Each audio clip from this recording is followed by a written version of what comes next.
사무엘상 16장 6절에서 13절의 말씀을 통해 사람의 눈과 다른 곳을 바라보시는 하나님의 시선에 관해 생각해 보기도 합니다. 오늘 말씀은 우리 인간의 기본적인 성향을 꿰뚫는 이야기를 전합니다. 그리고 사람의 시선과 사뭇 다른 곳을 바라보는 하나님의 시선, 사람의 선택과 다른 것을 선택하는 하나님의 선택에 관하여 말씀합니다. 사실 우리도 경험을 통해서 잘 아는 것처럼 사람은 모르는 상대를 처음 만났을 때 그 상대방의 외모, 그러니까 겉모습에 주목합니다. 상대가 과연 어떤 옷차림을 했는지, 그의 말투는 어떠한지, 행동은 어떠한지, 몸짓은 어떠한지, 태도는 어떠한지 등등을 통해 상대를 평가하곤 하죠. 그래서 첫인상이 좋다 혹은 좋지 않다, 이것이 우리 뇌리에 오래 각인되곤 합니다. 하지만 이따금 그런 번지르르하고 말쑥한 외모만 있고 속은 텅 빈 경우를 보기도 합니다. 또 반대의 경우도 있죠. 겉은 초라해 보이고 어수룩하지만 볼수록 만날수록 진국인 사람도 있습니다. 우리가 친구를 사귈 때 혹은 신뢰할 만한 동료를 만날 때 처음에는 그 외모나 겉모습에 매료되지만 점점 그 사람의 진실성과 마음 씀씀이를 보려는 경향을 보입니다. 그런데 오늘 하나님께서는 이러한 과정 자체를 아예 생략하십니다. 그분의 선택과 판단에는 사람의 외모나 거칠애가 아예 존재하지 않습니다. 오늘 사무엘과 다윗이 처음으로 만나는 이 자리에서 하나님께서는 그분의 선택이 어떤 기준을 통해 이루어지는지를 우리에게 정확히 짚어줍니다. 본래 이스라엘은 중앙에 궁궐을 두고 왕이 온 땅을 다스리는 왕정 국가가 아니었습니다. 12지파가 서로 동등한 자격으로 참여하는 지파 연맹체였습니다. 그리고 이 지파 연맹체를 통해 하나님의 선택과 부름을 받은 이가 이스라엘을 다스리는 지도자로 선출됐죠. 이를 사사라 부르죠. 사사, 이 사사라는 이름에서 알 수 있듯이 사사는 선악과 시비를 가리는 재판관이었습니다.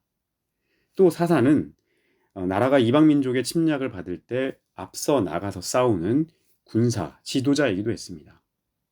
또 사사는 이스라엘이 오로지 여호와 하나님만 섬기고 그분의 율법을 지키며 살아가도록 영적인 중심을 잡아줄 수 있는 그 영적인 지도자이기도 했습니다. 이스라엘의 이러한 방식은 상당히 독특했습니다. 왜냐하면 당시 주변 국가들은 모두 왕이 있었고 그 왕을 중심으로 국가를 공고히 하는 그런 왕정 체제를 정치 체제로 채택했기 때문입니다. 그럼 한마디로 말해서 대세가 다 왕을 세우는 그 왕정이었던 겁니다. 주변 나라가 모두 다 그런 정치 방식을 가지고 있었기 때문에 이스라엘 사람들도 이제는 이 사사를 세우는 방식에서 벗어나서 왕을 세워달라고 그렇게 간청하기 시작했습니다. 당시 사무엘이 이스라엘의 사사였는데 사무엘에게 찾아와서 우리도 왕이 필요하니 왕을 세워주십시오라고 백성들이 요청했습니다. 근데 처음에 사무엘은 이 백성들의 요청을 받아들이지 않습니다. 왕을 세우면 여러 가지 안 좋은 일이 벌어질 거다라고 하는 말로 백성들을 설득했습니다. 왕을 세우면 너희의 아들들은 군대에 다 징집돼서 전쟁에 나갈 것이고 너희의 딸들은 궁중에 들어가서 온갖 뒤치다거리를 다 하는 시녀로 무수리로 그렇게 살게 될 것이다. 너희의 땅은 국가가 필요하면 언제든지 몰수할 수 있는 그런 상태가 될 것이다 라고 말하면서 백성들을 설득하려 했습니다. 하지만 백성들은 이 사무엘의 말에 아랑곳하지 않고 질기게 우리도 왕이 필요하다고 왕을 요구했습니다. 결국에 하나님께서 사무엘에게 그들의 요구를 차라리 들어줘라 라고 말씀하시면서 이스라엘에 처음으로 이제 왕이 세워지게 되죠. 그리고 그 첫 번째 왕으로 오른 인물이 사울이었습니다. 하나님께서 사울을 이스라엘의 왕으로 세우는 과정도 굉장히 독특했습니다. 먼저 사울은 이스라엘의 12지파 가운데 가장 연약하고 작은 지파인 베냐민 지파 출신이었습니다. 그리고 이 베냐민 지파 안에서도 사울의 집안은 뭔가 내세울 것이 그렇게 많지 않은 굉장히 부족하고 볼품없는 그런 집안 사람이었습니다. 그러니 다른 사람의 눈으로 보면 이 사람을 왕으로 세울 이유가 없었습니다. 그러나 하나님께서는 모두의 예상과 상식을 깨고 사울을 이스라엘의 왕으로 낙점하셨고 그에게 기름을 부으셨습니다. 왕이라면 어떤 정치적 명분에 흠이 없어야 하는 사람입니다. 그래야 이러저러한 말이 나오지 않죠. 또 설령 흠결이 있다 하더라도 그것을 찍어 누를 수 있는 막강한 힘이라든지 재력 등이 있어야 합니다. 하지만 사울은 그러한 조건과 거리가 먼 사람이었습니다. 부족해도 너무 부족했던 사람입니다. 또 사울은 성품 자체가 뭔가 나서는 그런 성품도 아니었고 두려움 많고 그리고 뭐랄까요? 어떤 나서는 걸 별로 좋아하지 않는 그런 소심한 그런 사람이었습니다. 부족해도 너무 부족해 보이는 이 사울을 그러나 하나님께서는 부르셔서 세우셔서 이스라엘을 다스릴 왕으로 만드셨습니다. 왜 그랬을까요? 왜 사울을 그렇게 부르셨을까요?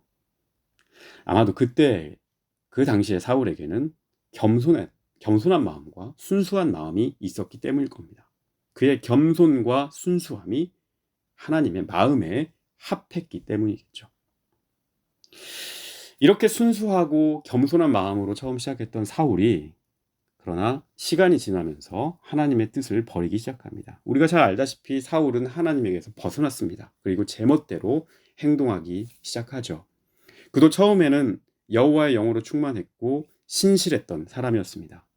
하지만 시간이 지남에 따라서 권력에 노출하고 자리에 취한 나머지 안주한 나머지 하나님의 자장을 떠나게 됐습니다. 성경은 나중에 그러한 사울의 모습을 악한 신이 그를 부렸다라고 표현합니다. 결국 사울은 부패한 왕으로 타락한 왕으로 전락하게 됩니다. 그러다가 결국 마지막에는 하나님의 버림을 받게 됩니다. 성경에 보면 하나님이 후회하는 장면이 나오는데요. 하나님이 직접 후회한다라고 언급한 그 장면이 등장합니다. 우리는 보통 하나님이 변함도 없고 후회도 없는 전능하신 분, 완전하신 분으로 고백하고 알고 있지만 그 하나님도 선택을 후회하신다고 말씀하신 일이 있습니다. 바로 사울을 왕으로 세운 것을 후회하신다라고 말씀하셨습니다. 내가 저 사람 세우지 말걸. 그렇게 하지 말았어야 했어. 어떻게 하든 돌이키고 싶다. 바로잡고 싶다. 새롭게 시작하고 싶다는 말씀이죠. 사울이 아말렉이라는 이방 민족을 칠 때 하나님 말씀대로 행하지 않고 하나님 말씀에 어긋나는 방식으로 나아갔습니다. 하나님께서 모든 것을 다 없애라, 진멸해라 라고 명령을 내렸지만 사울은 그 가운데서 좋은 것들을 가려서 조금씩 자기 주머니에 넣었기 때문입니다. 전리품 가운데 좋은 것을 취한 일이 발생하고 만 겁니다. 이 사건으로 하나님은 사울에 대한 신뢰를 완전히 접고 하나님은 사울을 왕으로 세운 것을 후회하시게 됩니다. 말씀을 저버린 사울의 모습이 문제를 더 키우게 된 거죠. 사무엘상 15장 11절을 보면 내가 사울을 왕으로 세운 것을 후회하노니 그가 돌이켜서 나를 따르지 아니하며 내 명령을 행하지 아니하였음이니라 라고 적혀 있습니다. 처음에는 그도 하나님의 마음에 합한 사람이었지만 점점 하나님에게서 멀어지다 보니 그러다가 결국에는 하나님이 그를 선택한 일마저 후회하도록 만드는 그 지경에 이르게 된 거죠. 이제 하나님께서는 사울을 버리셨습니다. 그리고 새롭게 이스라엘을 다스릴 왕을 뽑으려 하십니다. 이 새롭게 뽑히는 왕에게 하나님의 일을 맡기려 하십니다. 오늘 우리가 함께 읽은 본문의 말씀이 바로 그 순간입니다. 오늘 본문인 사무엘상 16장 초반에는 하나님의 이 명령을 받은 사무엘이 새로운 왕이 될 사람을 찾아 나서는 장면이 나타납니다. 하나님께서는 사무엘을 불러서 가지고 있는 뿔에 기름을 채우라고 말씀합니다. 뿔은 권력의 상징이죠. 그리고 기름 부음은 그가 왕으로 부름을 받았다는 뜻입니다. 그리고 사무엘을 베들레헴으로 보냅니다. 이 베들레헴에 이새라는 사람이 살았는데 그 아들 가운데 하나를 왕으로 세우겠다고 말씀합니다. 당시 왕은 사울이었는데요. 사울이 만약에 이 사실을 알게 되면 가만히 있지 않을 겁니다. 그래서 사무엘은 머리를 짜서 지혜롭게 행동합니다. 베들레헴 땅에 큰 예배를 드리겠다, 제사를 드리겠다, 그렇게 명분을 만들어서 암송아지 한 마리를 끌고 갑니다. 그리고 이곳에서 내가 제사를 드리겠으니 그 자리에 많은 사람들이 와서 함께 예배를 드리자, 제사를 드리자, 그렇게 얘기를 했습니다. 그 자리에 많은 사람들을 초청하게 되는데요. 이때 이새와 그 아들들도 초대를 받습니다. 이제 새로운 왕에 적합한 사람을 골라야 할 시간입니다. 이새에게는 여러 아들이 있었습니다. 근데 그 중에 유독 눈에 들어오는 이가 있었어요. 엘리압이라는 아들이었습니다. 키도 굉장히 훤칠하고 용모도 수려했던 것 같습니다. 누가 봐도 어디에 내세워도 전혀 부족함이 없는 인물이었습니다. 사무엘은 속으로 생각합니다. 여호와 하나님의 기름 부음을 받을 자가 바로 이자구나, 여기 있구나 라고요. 사무엘이 누굽니까? 오래도록 하나님의 뜻을 물어가며 날마다 영적으로 깨어 있으려 했던 그 이스라엘의 지도자요 사사였습니다. 그랬던 사무엘도 사람의 눈으로 판단하는 이 한계를 벗어나지 못했습니다. 하나님의 생각은 지금 이 사무엘의 생각과 전혀 다른 곳에 있었습니다. 그래서 오늘 7절 말씀을 보면 하나님께서는 매우 단호한 어조로 사무엘에게 말씀합니다. 너는 그의 겉모습과 큰 키를 보지 말라. 겉모양에 집중하지 말라는 뜻입니다. 하나님의 뜻을 받들어 백성을 통치하는 지도자를 선출하는 이 일에 그의 겉모습을 보지 말라는 겁니다. 무엇을 봐야 합니까? 무엇보다 하나님의 마음을 이해하고 그 뜻에 맞게 백성을 다스릴 수 있는 사람이어야 하는 거죠. 남 보기 좋으라고, 남에게 내세우기 좋으라고 있는 그 겉모양을 앞세우는 것은 왕을 뽑는데 결정적인 기준이 아니었습니다. 엘리압이 그렇게 탈락했습니다. 그 다음 아비나답이라고 하는 아들이 있었는데 마찬가지로 그도 왕이 될 사람은 아니었습니다. 그렇게 이새의 7 아들이 모두 탈락하고 말았습니다. 우리 사람의 생각으로는 참 이해가 되지 않는 결정이죠. 저 정도면 훌륭하지 않나? 어디에 내놓아도 흠없지 않나? 멋있는데? 그렇지 않은가? 왜 저런 제목들을 그냥 탈락시키지? 저런 사람들이 아니면 도대체 누구를 택해야 하는 거야? 라고 생각할 수 있을 겁니다. 하지만 하나님의 결심과 하나님의 뜻은 변하지 않았습니다.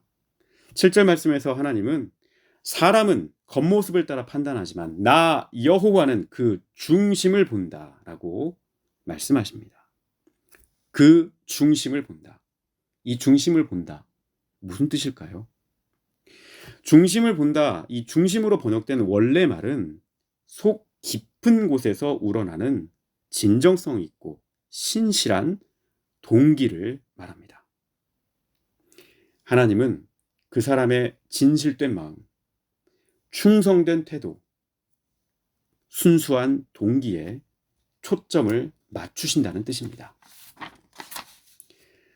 왕이라는 직분이 그에게 주어졌을 때 이 직분을 내가 왜 감당해야 하는지, 무엇을 위해 감당해야 하는지, 이 왕이라는 자리를 통해서 누구에게 유익을 주어야 하는지 그 이유를 분명하게 깨닫고 거기에 신실하고 정직한 마음으로 최선을 다하는 그 마음을 가장 우선시 하시겠다는 뜻입니다. 흔히 우리가 신앙이 좋다, 믿음이 좋다 하는 사람들 치고 하나님의 이름을 위해, 하나님의 영광을 위해, 하나님의 나라를 위해 살겠다고 고백하는 이가 많죠. 그런 사람들이 참 많습니다. 하지만 그것은 겉으로 드러나는 모습이고 그리고 내뱉은 말일 뿐입니다. 만약에 그 속에 다른 동기가 숨어 있고 다른 의도가 또아리를 틀고 있다면 그러한 말은 마치 회칠한 무덤과 같은 일이 되고 말 겁니다.